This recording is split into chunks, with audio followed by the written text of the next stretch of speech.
A questão do minimalismo, esse conceito do mínimo necessário, né? Porque as coisas ocupam um espaço na nossa mente, né? Porque a gente tem que cuidar delas, a gente tem que manter, a gente tem que... Enfim.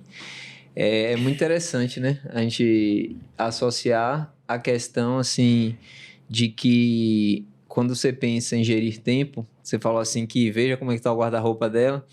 E outra coisa assim, veja o que é organizado e o que é bagunçado e você vai também entender as prioridades da pessoa.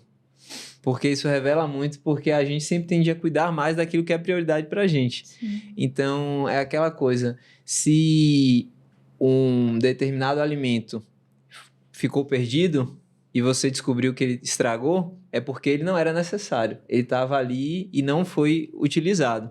Porque se ele realmente fosse necessário, ele não ia ficar esquecido, né? Então, eu acho que tem a ver com essa questão das roupas que o Oni falou também, né? Bem legal. Rapaz, você provocou aqui eu chegar em... Eu vou abrir o guarda-roupa hoje intrigado, hein? Esses 3 montinhos aí, ó, aproveita a consultoria aí, viu? Essa introdução aí já valeu a pena o episódio, hein? Mas essa questão do minimalismo... Val, quando a gente fala assim sobre ter menos, algo que eu acredito muito, né, que tem a ver com essa questão do posicionamento, algo que eu passei com o tempo também a fazer, eu sinto que isso foi muito importante, eu acredito que para todo mundo, é a gente entender quais projetos e quais responsabilidades vale a pena a gente assumir ou não, né? Porque às vezes a gente, nessa de... Não é nem o interesse do outro, às vezes é o nosso interesse também, às vezes é do outro, mas às vezes é nosso também, mas quando a gente entende que não dá para fazer tudo, ou pelo menos não dá para fazer tudo agora, e a gente começa a colocar na lista de prioridade, esse projeto eu quero executar com prioridade.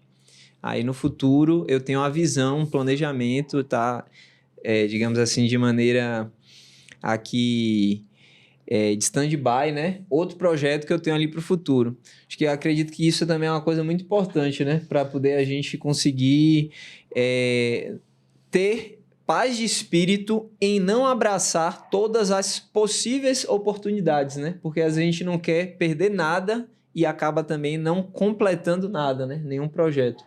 Às vezes a gente tá nessa busca, né, de fazer tanta coisa ao mesmo tempo e a gente não faz nada bem feito, né? Você começa um projeto, aí você já vem outra coisa ali, você acaba atropelando, não tendo foco, né? Porque tudo requer tempo, tudo requer dedicação, tudo que requer um estudo, né? Tudo que...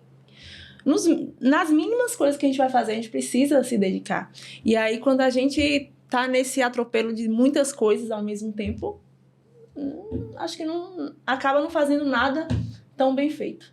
Ótimo. Uma pergunta-chave que eu uso quando eu penso num projeto, questões de...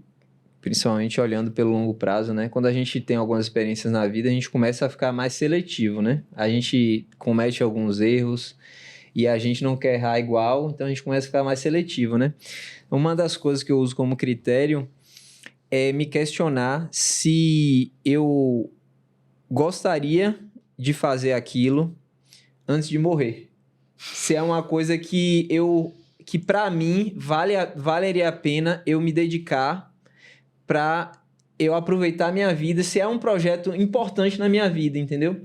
Porque quando eu considero que é um projeto que eu não gostaria de gastar o meu tempo me envolvendo naquela pergunta assim, direcionadora. Quando você estiver no seu leito de morte, você vai querer ter gastado o seu tempo com isso?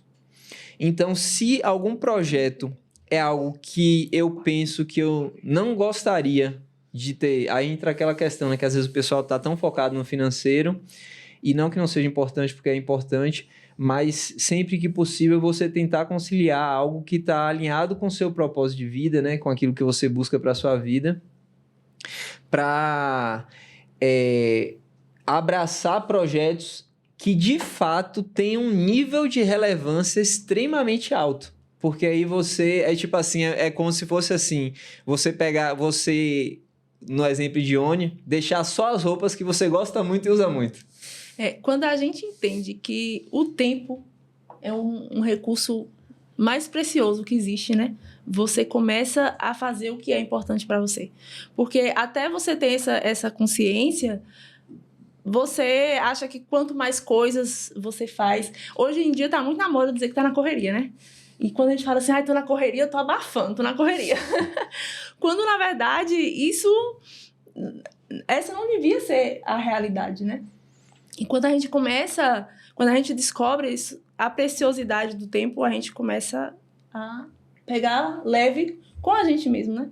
E ver que a gente não vai ter como voltar atrás para recuperar esse tempo. Se hoje eu abraço muitos projetos, e acabo, de uma certa forma, ficando até doente, quando eu estiver lá precisando de tempo para me curar dessa doença, eu vou ver que se eu tivesse organizado o meu tempo anterior, esse tempo que eu estou gastando hoje com a minha recuperação, eu não ia precisar dele, né? Eu poderia estar aproveitando ele de outra forma.